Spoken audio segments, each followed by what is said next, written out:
सोचिए जरा, एक ऐसी दुनिया के बारे में जो आज से लगभग 5000 साल पहले थी, जहां शहर इतने सुनियोजित थे, इतने व्यवस्थित थे कि आज के आर्किटेक्ट भी देखकर दंग रह जाएं। जी हां, आज हम भारत की पहली शहरी सभ्यता की कहानी जानेंगे, जो अपने समय से मीलों आगे थी। अब ये सवाल सुनने में तो थोड़ा अजीब लग सकता है ना? लेकिन जैसे जैसे हम सिंधु घाटी सभ्यता की हैरान कर देने वाली उपलब्धियों की परतों को खोलेंगे, तो जवाब शायद हाँ में ही मिलेगा। तो चलिए इस रहस्यमयी सवाल का जवाब ढूंढते हैं। तो हमारी कहानी शुरू होती है भारत की पहली महान शहरी सभ्यता से, जिसे हड़प्पा सभ्यता के नाम से भी जाना जाता है। तो ये सिंधु घाटी सभ्यता थी क्या?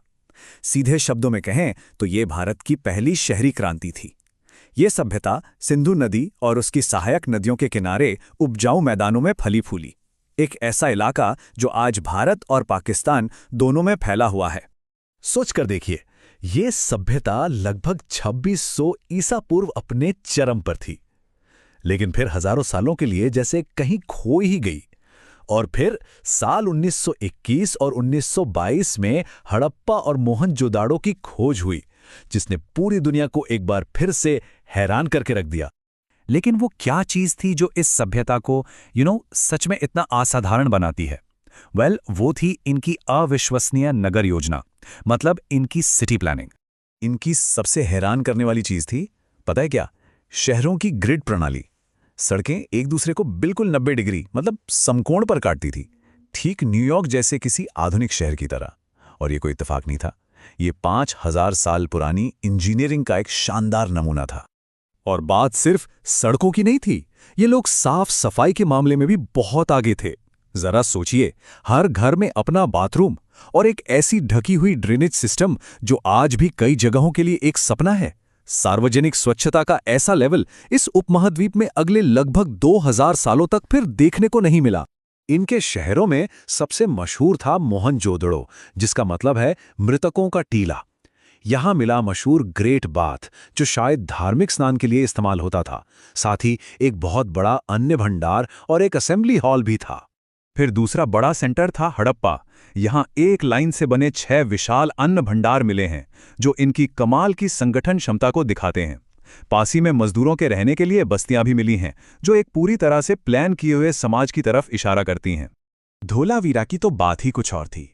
ये शहर 3 हिस्सों में बटा था, और यहाँ पानी बचाने का एक लाजवाब सिस्टम था, जो सूखे इलाके के लिए किसी जीवन रेखा से कम नहीं था। और फिर आता है लोथल, जो उस समय का एक हलचल भरा बंदरगाह था।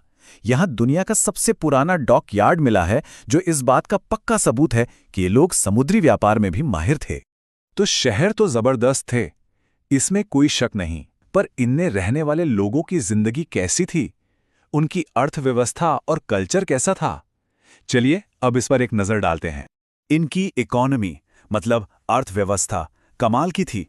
खेतों में गेहूं, जौ और चावल उगाते थे, साथ ही पशुपालन भी खूब होता था।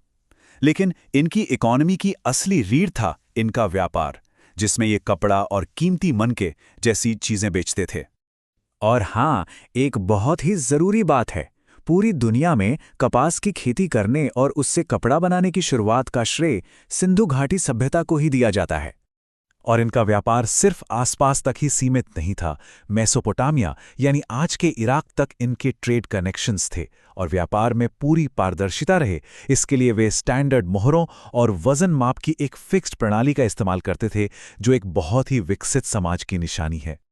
अब जहां तक इनके धर्म और विश्वास की बात है, तो हमें जो सबूत मिले हैं उनसे लगता है कि ये प्रकृति की पूजा करते थे।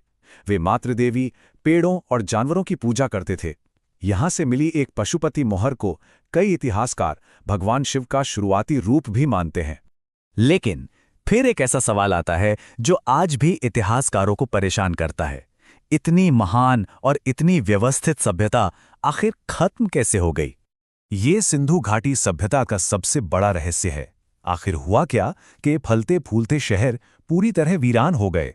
देखिए, इसका कोई एक सीधा सा जवाब तो नहीं है, लेकिन कई थ्योरीज हैं। हो सकता है कि नदियों ने अपना रास्ता बदल लिया हो, या फिर विनाशकारी बाढ़ और क्लाइमेट चेंज ने सब कुछ तबाह कर दिया हो। यह भी मुमकिन है कि उनके जो ट्रेड नेटवर्क थे वो टूट गए, जिससे उनकी पूरी अर्थव्यवस्था ही चरमरा गई।